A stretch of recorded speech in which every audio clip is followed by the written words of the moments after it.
Mid-afternoon, USA. A community like thousands of others throughout the country. Like your community. You are a housewife doing your shopping.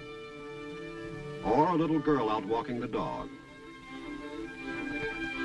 You're a boy trying out your new baseball glove.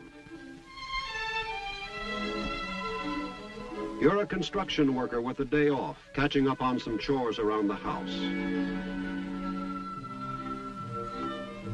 Or a senior citizen catching up on his dreams. Suddenly, something happens.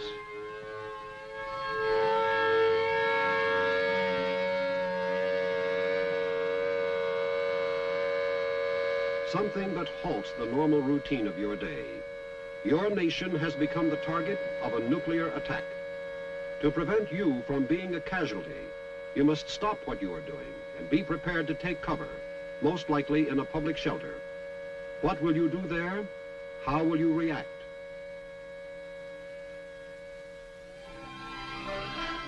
How will you adjust to the new and different way of life you will encounter, living in a public shelter?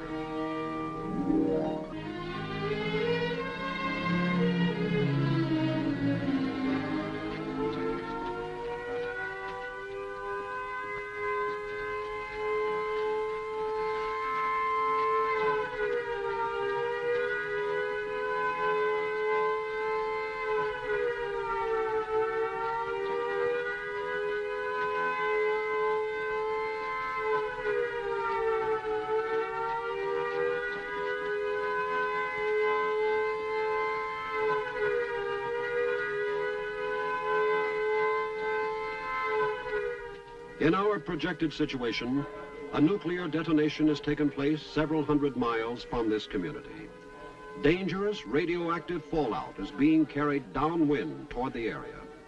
This is one of several public fallout shelters in the town with a trained shelter manager and staff. Donald Barnes attended a shelter management course given by an instructor who had received federally sponsored training.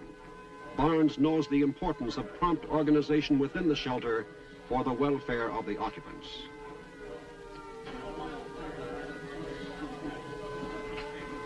In this shelter, each person is given a registration form which will indicate important data about the occupant. The form provides a ready means to determine the skills and capabilities of the occupants, which may be used in the various shelter functions. Not all shelters will be organized or operated in the same manner. Procedures will depend on the size of the shelter, its floor plan, facilities, supplies, and the availability of trained personnel.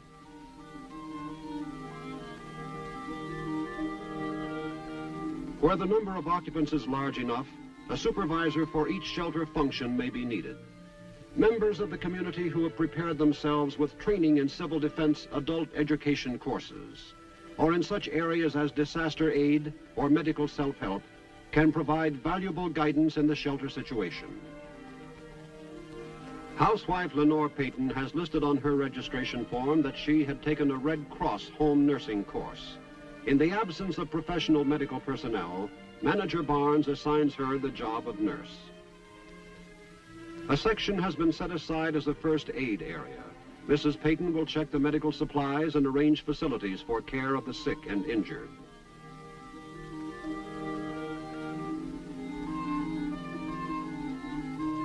To Hal Benton, construction worker and former military policeman, goes the assignment of security and control, a necessary function in any situation where many people are confined in a limited area for a length of time.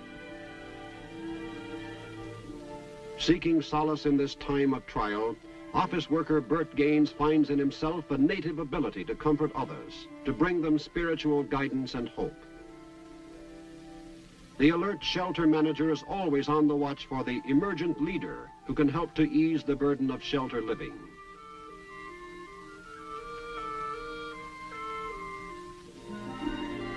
Gaines is asked to serve as religious counselor.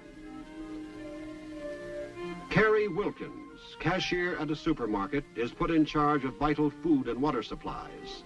Mrs. Wilkins will keep a careful check on these provisions and their handling and distribution. This includes those provisions furnished by the federal government in shelters which meet certain basic requirements. In many shelters, these will be the only provisions available.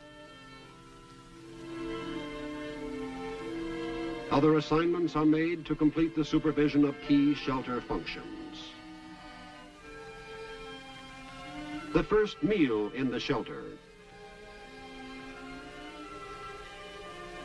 To facilitate the procedure, the shelter population is grouped into units, each with its own leader selected from the occupants, who keeps a record of the rations issued to the people in his unit.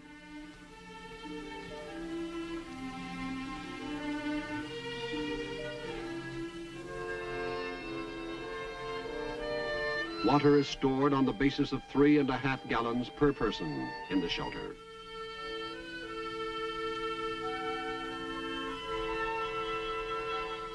Federal rations provide 10,000 calories per person. Additional food items may be added to shelter provisions by the community. These might include special foods for persons with dietary needs, utensils for cooking and washing, and additional water rations for cleaning and washing.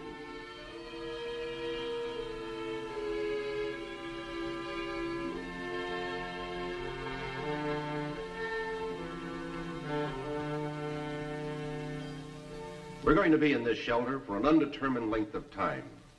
Now, this is a new and different experience for all of us. It will require understanding, tolerance, and cooperation on the part of all. It will be necessary to establish certain rules and regulations to ensure our safety.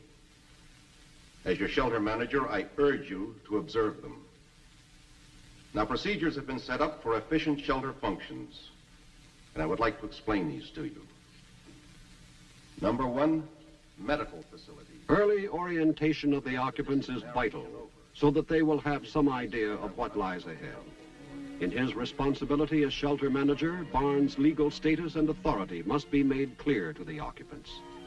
Above all, he must have their confidence from the beginning if he is to do his job efficiently.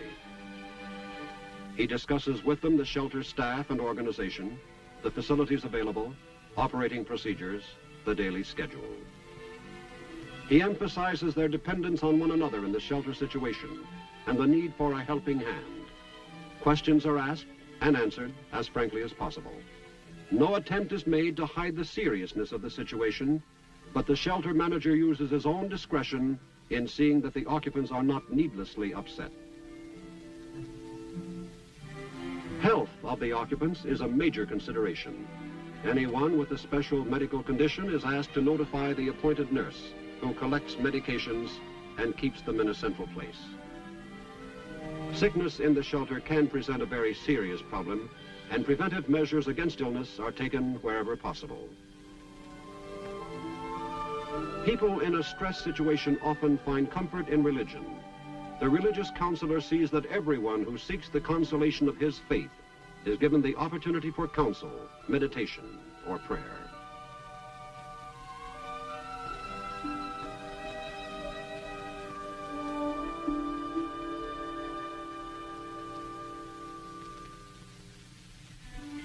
Bedtime.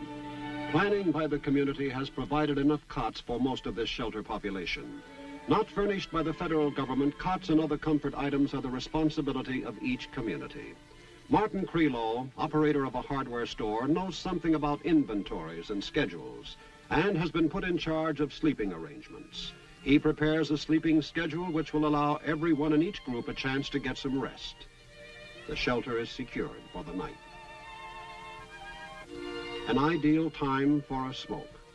But smoking is permitted only when the shelter management determines the ventilation in the area and oxygen requirements. These will naturally vary in different shelters. While most of the occupants sleep, an important part of shelter operations is to provide a constant watch for emergency and the unexpected.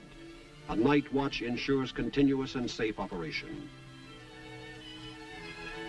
Around the clock, communications equipment is monitored for news of outside developments or instructions from the town Civil Defense Emergency Operations Center. Telephone could be operable where fallout was a hazard, but blast and heat effects were minimal.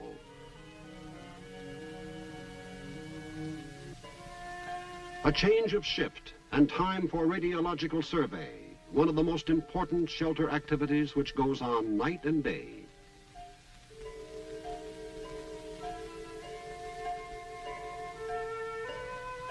The dosimeter is used to register the total radiation dose.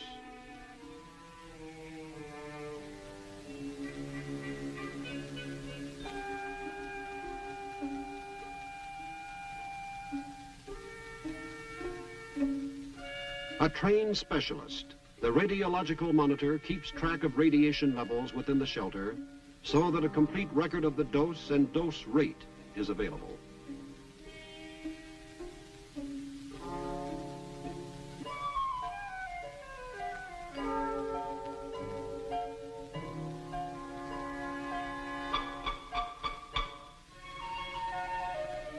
Morning, and the shelter routine settles down. Occupants must get used to new ways in an environment still strange to them.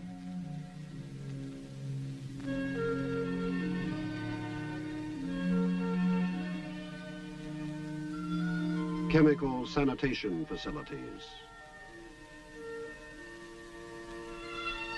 With many of the conveniences of personal care no longer available, cleanliness and personal hygiene become more important than ever. In the mass situation, every precaution must be taken against infection and disease. Various in-shelter programs, such as a demonstration on medical self-help, stimulate interest among the occupants and provide training in important shelter needs. Other training may be presented on such subjects as the care and handling of food supplies, health and sanitation, safety and fire prevention, or any subject related to the well-being of the occupant during his shelter stay.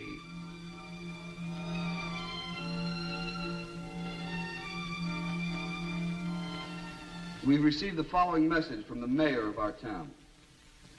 Your city government has prepared itself to deal with this type of situation. We are ready to care for our people. The radiation level in the community is still too high to undertake any outdoor activity. Remain in your shelters. We will keep you informed of local conditions. Again, let me emphasize the need of remaining in your shelter. One of the great needs of the shelter occupant is to know what is going on outside. An information vacuum is detrimental to morale. Shelter management is responsible for keeping the people informed. Messages from government authorities and news of outside conditions are conveyed to the occupants as often as possible. For their part, shelter occupants must begin thinking about their responsibility to aid in recovery when they return to their community. Rumors flourish more easily in the stress situation, and care will be taken by the shelter management that only accurate, clear, and concise information is presented. Recreational programs fill an urgent need to limber up muscles stiff from confinement in the small area, to provide mental relaxation.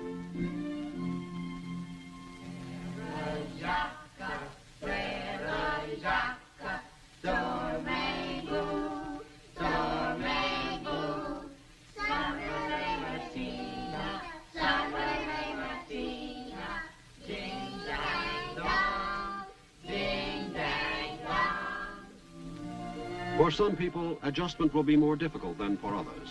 Is there anything I can do, Mrs. Warren?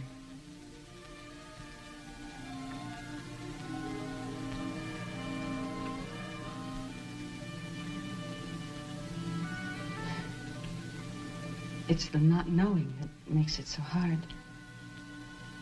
Not knowing what's happened to them. Your family? My husband and my little boy. Mark's only 5. My husband took him down to the plant to show him the equipment. Oh, Mark's awfully good with his hands. My husband thinks he'll make a good machinist when he grows up.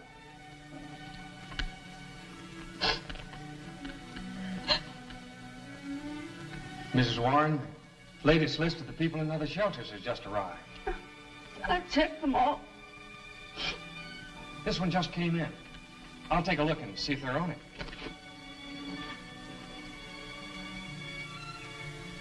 Is your husband's name Neil? No, Robert. In large cities, early receipt of such lists is unlikely, but every effort will be made to keep the shelter occupants informed. Here we are. Robert and Mark Warren. They're in the shelter at the factory. Let me see.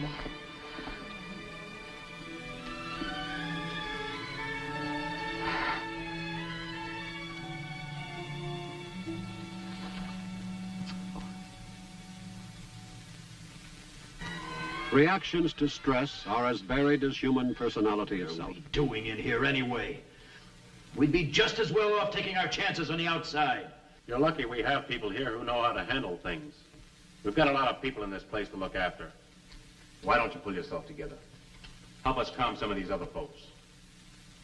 Mr. Gaines over here could use a little assistance.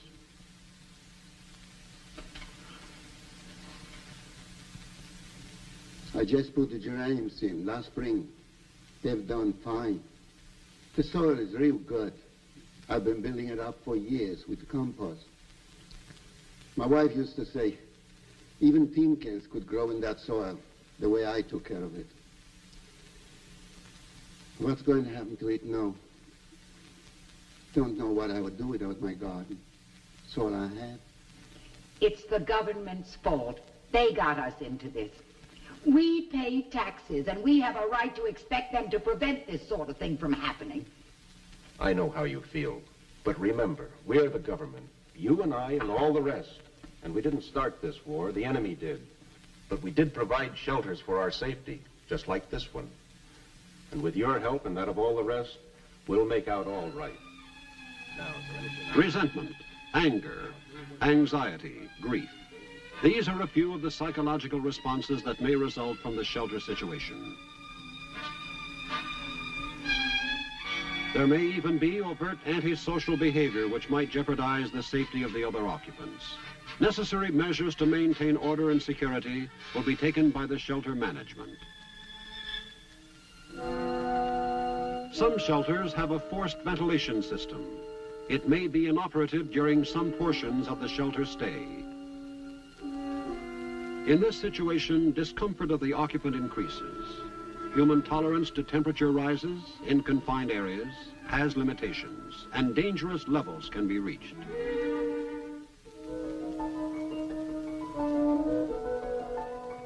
Depending on time, place, and population, shelters may be more crowded than the one you see here. Normal requirements are an average of 10 square feet of floor space per person.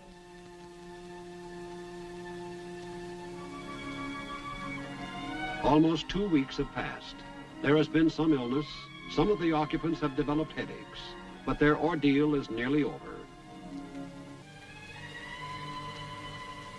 Some remain disturbed.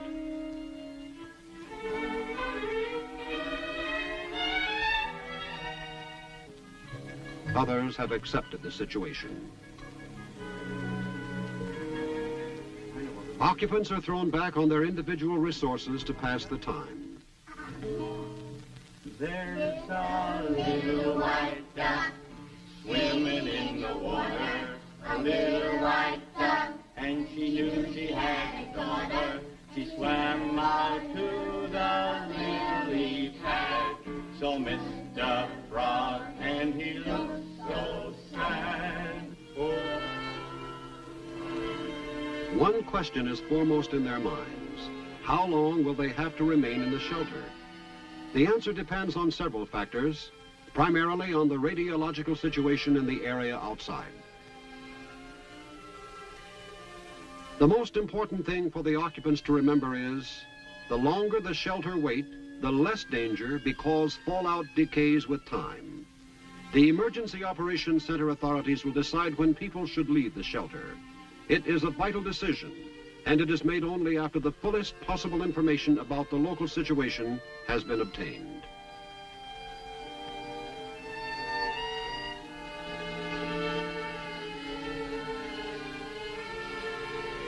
The shelter manager will present reasons for staying or reasons why it would be better to go, so that the shelter occupants are fully informed.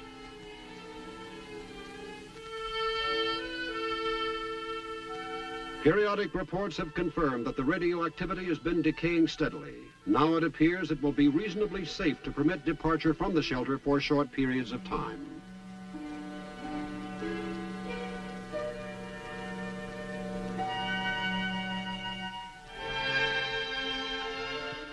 Plans are made for emergence. First, a group will be permitted to leave the shelter for rooms in the same area.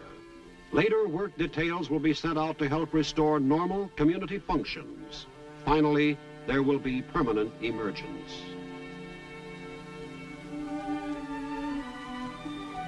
Remember that life in a shelter will not be like living under normal conditions. Suppose, in our story, there had been no shelter, no plan, no organization, no trained personnel.